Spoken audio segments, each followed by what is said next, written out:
Out by Nketiah. On by Trossard. Rice to play it across. And Kai Havertz to send Arsenal to Wembley. The ultimate climax. They clung on, and they pounced at the end. And a one-time Chelsea Blue has cracked it for the Gunners.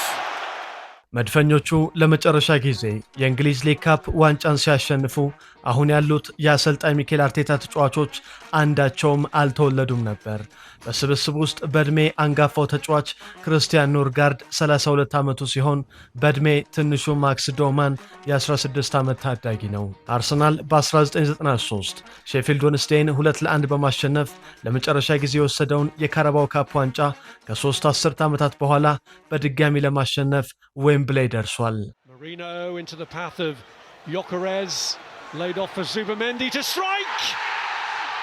And just when Arsenal's command had been called into question, Zubamendi reinforces their determination to get this job done in 90 minutes.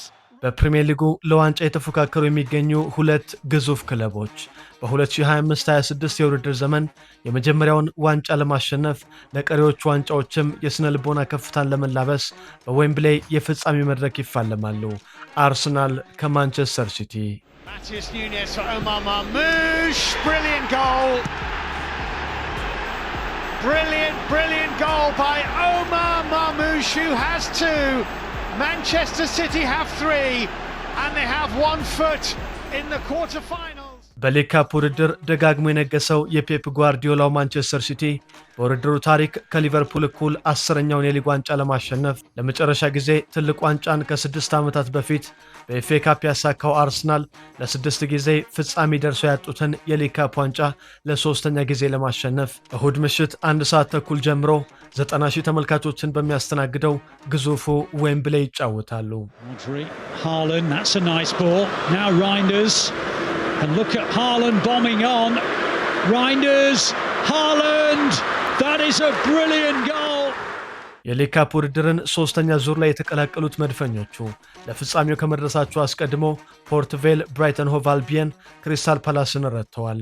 ቼልሲን በግማሽ ፍጻሜ በደርሶ መልስ 4-2 አሸንፈዋል። የፔፕ ጓርዲዮላው ማንቸስተር ሲቲ በበኩሉ በ3ኛ ዙር ሃደርስፊልድ ታውንን፣ በ4ኛው ዙር ስዋንሲ ሲቲን፣ ብሬንትፎርድን በሩብ ፍጻሜ፣ በግማሽ ፍጻሜ ኒውካስል ዩናይትድን በደርሶ መልስ 5-1 ማሸነፍ ችለዋል። በውድድሩ ታሪክ በፕሪሚየር ሊጉ አንደኛና ሁለተኛ ደረጃ ላይ የሚገኙ ቡድኖችን ለመጀመሪያ ጊዜ ያፋጥጠው የዘንድሮው የካራባው ካፕ የፍጻሜ ጨዋታ ከጥር ወር ወዲህ በሁሉም ውድድሮች በ14 ጨዋታዎች ያልተሸነፈው የአሰልጣኝ ሚኬል አርቴታ ቡድን አርሰናል የ4 ዋንጫዎችን ተስፋ ሰንቋል። በአውሮፓ ቻምፒየንስ ሊግ በሪያል ማድሪድ በጊዜ ተሰናበተው በፕሪሚየር ሊጉ ከአርሰናል በ9 ነጥቦች የሚያንሰው በሁሉም ውድድሮች ካለፉት 5 ጨዋታዎች አንዱን ብቻ ያሸነፈው የፔፕ ጓርዲዮላው ማንቸስተር ሲቲ ደግሞ የሶስትዮሽ የዋንጫ ህልማቸውን ይዘው የደበዘዘ ተስፋቸውን ለማለምለም ይጫወታሉ።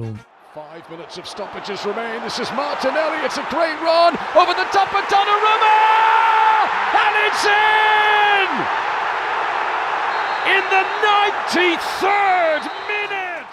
የሊግ ካፕ ዋንጫን 4 ጊዜ ያሸነፈውና አርሰናልን ካሸነፈ በ5 ዋንጫዎች በታሪክ እጅግ ስኬታማው አሰልጣኝ የሚሆነው ፔፕ ጓርዲዮላ በቅርብ ጨዋታዎች የቡድኑ ውጤትና የጨዋታ ብቃት አሳሳቢ ሆኗል። የመከላከል ችግር፣ ፈጠራና የግብ ዕድሎችን ያለመጠቀም ድክመት የማንቸስተር ሲቲን የቡድን ሚዛን ያሳጡ ጉዳዮች ናቸው። የካታላኑ ሰው ችግሩን ለመቅረፍ ከተጫዋቾች እስከ ፎርሜሽን ተደጋጋሚ ለውጦችን በማድረግ ቡድኑን ለማስተካከል እየጣረ ይገኛል። ዌምብሌይ ላይ ለማንቸስተር ሲቲ 6 ጨዋታዎችን አከናውኖ ጎል ማስቆጠር ያልቻለው የቡድኑ ዋና ሰው ኤርሊንግ ሃላንድ ባለፉት 5 ጨዋታዎች 1 ጎል ብቻ አስቆጥሯል። የተከላካይ ክፍሉ ባለፉት 7 ጨዋታዎች የተቆጠሩበት 10 ጎሎችም ማንቸስተር ሲቲ የወቅቱን የእንግሊዝና የአውሮፓ ጠንካራ ቡድን አርሰናልን ከመግጠሙ በፊት መልስ የሚያስፈልጉት አሳሳቢ ችግሮች ናቸው።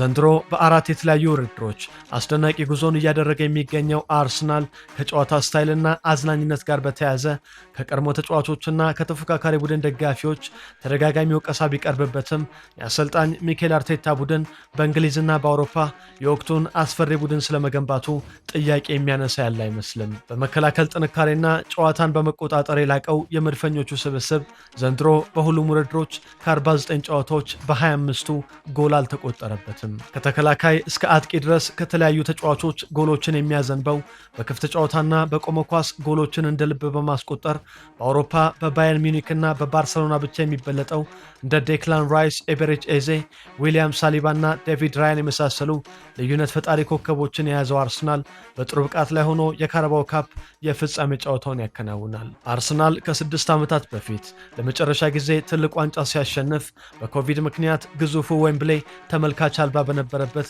የፍጻሜ ጨዋታ አሁን ካለው የመድፈኞቹ ስብስብ የቡድን አባል የነበረው ቡካዮ ሳካ ብቻ ነው። ከሚኬል አርቴታ ተጫዋቾች መካከል አብዛኞቹ በክለብ እግር ኳስ ትልቅ ዋንጫ አሸንፈው አለማወቃቸው የፍጻሜው ፍልሚያ የአርሰናል ብቸኛው ስጋት ይሆናል።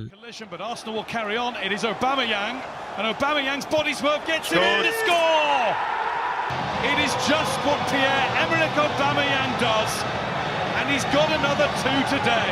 And Arsenal have come from a goal behind to lead in the 2020 FA Cup final. የቀድሞው የፔፕ ጓርዲዮላ ተማሪ ሚኬል አርቴታ በማንቸስተር ሲቲ የረዳት አሰልጣኝነት ለ3 ዓመታት ቆይቶ በ2019 አርሰናልን ከተረከበ ወዲህ ሁለቱ ስፔናውያን በሁሉም ውድድሮች 15 ጊዜ ተገናኝተዋል። አሰልጣኝ ፔፕ ጓርዲዮላ 8 ጨዋታዎችን በማሸነፍ የበላይ ሲሆን ሚኬል አርቴታ 4 ጊዜ አሸንፏል። 3 ጨዋታዎችን ደግሞ በአቻ ውጤት አጠናቀዋል። በሁለቱ አሰልጣኞች የእርስ በርስ ግንኙነት ፔፕ ጓርዲዮላ ብልጫ ቢኖረውም ባለፉት 6 ጨዋታዎች ሚኬል አርቴታ 3ቱን በማሸነፍ በ3ቱ አቻ በመለያየት 3 ዓመታት ለተጠጋ ጊዜ በማንቸስተር ሲቲ ባለመሸነፍ የበላይነቱን እያስመዘከረ ይገኛል። የ55 ዓመቱ ፔፕ ጓርዲዮላ በ19 ዓመታት የአሰልጣኝነት ቆይታው 39 ዋንጫዎችን አሸንፏል። ከዚህ ውስጥ 18ቱን በ2016 ማንቸስተር ሲቲን ከተረከበ ወዲህ የተመዘገቡ ናቸው። የ43 ዓመቱ ሚኬል አርቴታ በበኩሉ በዋና አሰልጣኝነት እስካሁን አንድ የኤፍኤ ካፕ ዋንጫ አሸንፏል። 3 ጊዜ በፕሪሚየር ሊጉ ሁለተኛ ደረጃን ሲያስመዘግብ ዘንድሮ በ4 የተለያዩ ውድድሮች ትልልቅ ዋንጫዎችን የማሸነፍ ሰፊ ዕድል አለው። በ2018 የሊግ ካፕ የፍጻሜ ጨዋታ በሰርጂዮ ኩን አጉዌሮ፣ ቪንሰንት ኮምፓኒ እና ዴቪድ ሲልቫ ጎሎች ዌምብሌ ላይ አርሰናልን 3-0 በማሸነፍ በእንግሊዝ ምድር የመጀመሪያ ዋንጫውን ያሸነፈው አሰልጣኝ ፔፕ ጓርዲዮላ የዘንድሮው የሊግ ካፕ ፍጻሜ ጨዋታ ውጤቱ የማንቸስተር ሲቲ ቀጣይ ቆይታው ላይ ተጽዕኖ ሊኖረው እንደሚችል እየተነገረ ይገኛል። ከ2022-23 የአውሮፓ ቻምፒየንስ ሊግ ድል በኋላ ዋንጫ ማሸነፍ ያልቻለው ማንቸስተር ሲቲ ባለፉት 2 የፍጻሜ ውድድሮች ሽንፈት ገጥሞታል። በ2024 የኤፍኤ ካፕ ፍጻሜ በማንቸስተር ዩናይትድ 2-1፣ በ2025 በክሪስታል ፓላስ 1-0 ተሸንፎ ዋንጫውን አጥቷል። የቡድኑ የዘንድሮ ውጤት ወጥ አለመሆንም አሰልጣኝ ፔፕ ጓርዲዮላን አሳስቧቸዋል። በአንጻሩ በቅርብ ዓመታት በ2007፣ 2011 እና 2018 ካፕ ለፍጻሜ ደርሶ በቼልሲ፣ በርሚንግሃም ሲቲ እና ማንቸስተር ሲቲ ተሸንፎ ዋንጫውን ያጣው አርሰናል ቤት ከ33 ዓመታት በኋላ ዘንድሮ የሊግ ካፕ ዋንጫን ስለማሸነፍ ትልቅ ተስፋ አለ። በ2025 የኤፍኤ ካፕ ፍጻሜ ለክሪስታል ፓላስ የማሸነፊያውን ጎል ማንቸስተር ሲቲ ላይ ያስቆጠረው ኤቤሬች ኤዜ ነገ ጎል ከቀናው በኤፍኤ ካፕ እና ሊግ ካፕ የፍጻሜ ጨዋታ ተመሳሳይ ቡድን ላይ ጎል በማስቆጠር ሚድልስብራ ላይ ካስቆጠረው ሮቤርቶ ዲማቲዮ እና ሊቨርፑል ላይ ታሪክ ከሰራው ዲዲዬ ድሮግባ በመቀጠል ሶስተኛው ተጫዋች ይሆናል።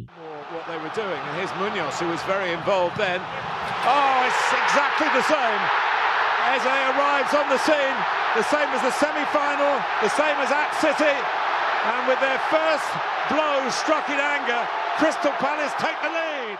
የቡድን ዜናዎችን ስንመለከት በአርሰናል በኩል ከተሰለፈ 6 ጨዋታዎች ያለፉት ማርቲን ኦዴጋርድ እና በባየር ሌቨርኩሰኑ ጨዋታ ጉዳት የገጠመው ጁሪየን ቲምበር በአርሰናል በኩል መሰለፋቸው አጠራጣሪ ነው።